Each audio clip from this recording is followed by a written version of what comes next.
For school systems across the state, the countdown to another year is on. And while students may or may not be ready for that, school cafeterias aren't. They're a bit short of workers. It's certainly the case in nearly half of the schools in Bangor. News Center Maine's Carly Dion takes us into the kitchen. It's been going on for a few years, but since the pandemic hit, it's been even more apparent.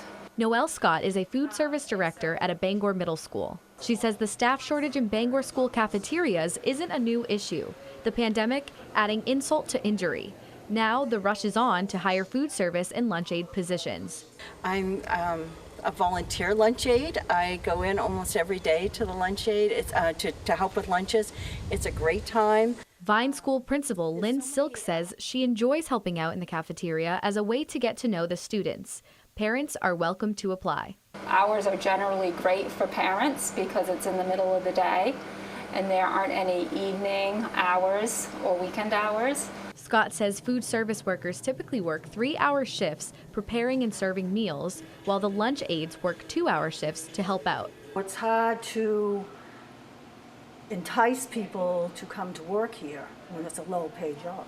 The shortage? No surprise to Sharon Belanger. She's worked in the cafeteria at James F. Doty School for the last 5 years. She believes the lunch staff is overworked and that minimum wage doesn't cut it. This one job, full-time, well, it's on 30 hours, but it will not make the bills. At 70 years old, Belanger works 3 jobs just to be able to care for her granddaughter.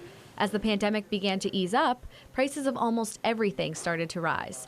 Many businesses working to bring back their staff now willing to pay extra. What I'm seeing is 15 and above, a $250 sign-on, free Netflix, all the little bennies and amenities they give you. But the wages for lunchroom workers remain unchanged, at least for now.